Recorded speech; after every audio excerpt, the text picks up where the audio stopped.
Welcome back to Hannity. We continue our week-long Hannity investigation into the disturbing reports that dozens of veterans died while waiting for treatment at a Phoenix Veterans Affairs hospital. Now, we have an update about one of the families that we introduced to you earlier this week. But first, here's Ainsley Earhart's next installment. To Debbie Allen, Mel was a husband, father, and grandfather. To America, he was a soldier, a Vietnam vet. Deb says his life was cut short because of the failure of the Phoenix VA. So tell me Mel's story. Mel was not feeling well, so he went to his primary physician in the VA at Lake Havasu City and told her that his bladder area was hurting really bad and that he was passing blood in his urine. And she told us both at the 3 times. She said, blood in your urine is nothing to be concerned about. So then you went to another hospital? Then we went to the Northern Arizona Prescott VA hospital, and Mel was diagnosed on October 17th, 2011. A different VA hospital diagnosed him? Yes. So the problem was with the VA hospital in Phoenix? Yes, it was.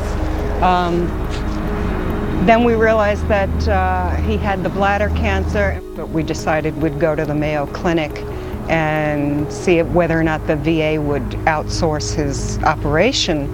Met Dr. Farini there, who was willing and able to do the surgery. And he said, Mel, you're very sick, but we can fix you.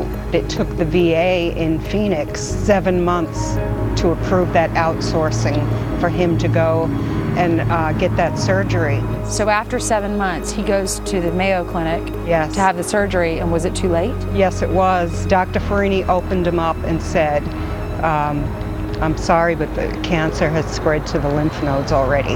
And then he just went downhill. Tony Rowe also served his country honorably as a lieutenant in the Air Force. He says he's also received inadequate care at the Phoenix VA. What's going on? I have diabetes. Actually, right now, my ribs are healing from being broken, which were never treated. Same with my left foot. And it's just horrible. I'm afraid to go to the VA. I absolutely will not go to the ER. In addition to Tony's many ailments, he has trouble breathing because he only has one lung. An operation he and his wife Sherry say could have been prevented if the Phoenix VA didn't drag its heels. I was told by a doctor that she felt they misdiagnosed it, especially because they decided to monitor me instead of treat me. Undoubtedly, I would still have my lung, and I wouldn't have all the extraneous medical problems I'm still having now. Do you agree with this doctor that says there's a secret list? And do you think your husband was on it? Yes, I do think my husband was on the secret list, and I do believe that there is a secret list. And you said to me tonight that you think your husband might have been the last person on that list because he died a month ago. He died a month ago. Yep. He was probably the last person. Do you feel like there is a secret list at the VA? Considering that I had a large lesion in my lung in 2007 that wasn't treated until 2010, and only because I was coughing up blood. Yes, I do believe that.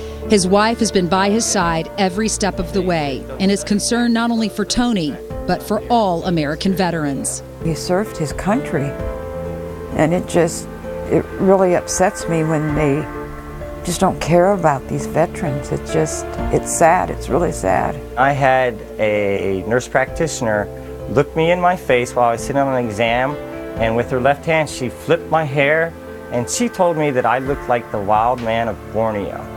And I'm sorry, but I am not a savage. I do not have to have the military haircut at all times to be a patriot. I love my country, and to be treated like that and be told that, I was just stunned and flabbergasted. He's a veteran. He served our country. He's strong. Yeah. So to feel so defeated, to want to beat your cancer, and then at the end, the cancer gets you because the VA, the country that he served, let him down. That's right. I can't afford to have Tony die on me. I just can't. And I just want them to get things right and make sure that they take good care of him. The thing that really just gets me is that they will say to you, to your face, that it's an honor to serve you when they don't even treat you well. He felt betrayed. And now he'll never get to hold his 6th grandchild. Mel is gone, and he was looking forward to that.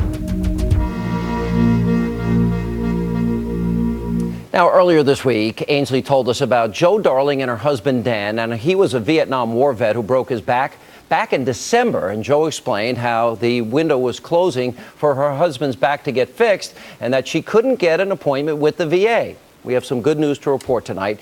Joe contacted our producers and said that after the story aired right here on Hannity, her husband got a call from the VA and he now has an appointment for next week. Now, I hope we have more good news stories to come in the coming weeks. And tonight we also received word that 3 employees at the Phoenix VA have been placed on administrative leave in light of the allegations. We're going to bring you the very latest on that development as soon as we get that. Stay with us. More Hannity right after the break.